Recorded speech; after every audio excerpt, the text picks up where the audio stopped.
Prej më shumë se 2 muajsh, një nga mediat kryesore televizive në vend ka nisur një sulm të përditshëm ndaj UKT-s, ndërmarrjes së ujësjellësit të Tiranës. Ky refren nuk është më gazetaresk apo informues, por sulmues dhe i përsëritur. Arsyeja ka një prapasken të qartë. UKT ka prej vitesh se lind në një pronjë që i përket njërit prej miliarderëve të vendit. Pak ditë më parë, qeveria miratoi fondet për zgjerimin e autostradës Tiranë-Durrës. Investimi do të përfundojë në xhepat e një tjetër miliarderi, i cili do të përfitojë edhe nga taksa e rrugës për një periudhë të gjatë, siç ndodhi me segmentin Thuman-Kashar. Po kështu, tuneli i Llogaras do të sjellë përfitime për një tjetër miliarder, ndërsa rruga pas tij u ndërtua që të çonte njerëzit drejt resorteve të miliarderëve të tjerë. Kryebashkiaku i Tiranës u ndëshkua realisht sepse nuk ishte mbështetjen e miliarderëve, për arsye të ndryshme dhe sidomos sepse nuk shihej i pranueshëm nga njeriu që ata kanë si referencë në pushtet, u vendosën kundër tij. Veliaj nuk bëri betejë kundër tyre, por as nuk ishte ndonjëherë i preferuar i tyre. Në të kundërt, ata kanë një referencë të palëkundur, kryeministrin Edi Rama, i cili e ka mbështetur qeverisjen e tij duke pasur si kontraktor të buxhetit të shtetit një klasë të ngushtë oligarkësh. Ata janë angazhuar në punë publike, leje ndërtimi, turizëm,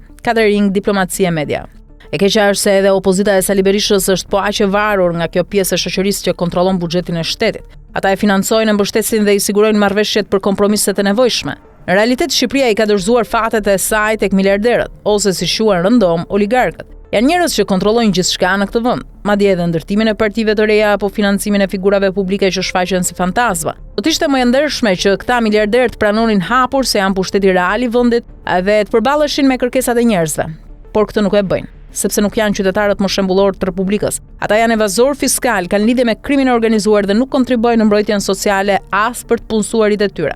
Për një zhvillim normal në vend duhet një politikë e qartë që t'i thotë ndal kësaj klike, e cila nuk pranon të negociojë me shoqërinë, por vetëm komandon kushtet dhe favoret e veta. Ligjet nuk i bëjnë qytetarët përmes përfaqësuesve, por miliarderët. Ata vendosin ku do të shpenzohen parat e taksave, si do të zhvillohet arsimi, shëndetësia, punësimet, administrata, madje edhe mediat. Një politikë e re duhet heq nga duart e oligarkëve monopolin mbi gjithçka, siç ndodh në vendet europiane.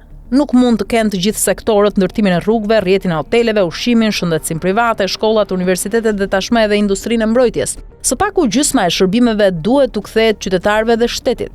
Sepse këta miliarderë mendojnë vetëm për përfitimin personal dhe ndryshe nga miliarderët në vendet e zhvilluara nuk investojnë për shkencën, shëndetësinë, arsimin apo punësimin. Sot ata të friksuar nga alargimi i fuqisë punëtore, po e zëvendësojnë me punëtor aziatik duke krijuar tensione të reja sociale. Një lider opozite që do të sfidonte këtë oligarki do të sillte frymë të re, një marrëveshje të re shoqërore, natyrisht jo duke përsëritur metodat e Enver Hoxhës që i shkatroi grabitit pasurit. Por nëse kjo pakicë vazhdon të punojë kundër qytetarëve dhe të mbështesë vetëm pushtetarët e radhës, atëherë mbi ta mund të rëndojë mallkimi i shoqërisë dhe nuk është çudi që një ditë humbasin gjithçka sepse në këtë vend të gjithë e dinë se ku i ke fshehur parat.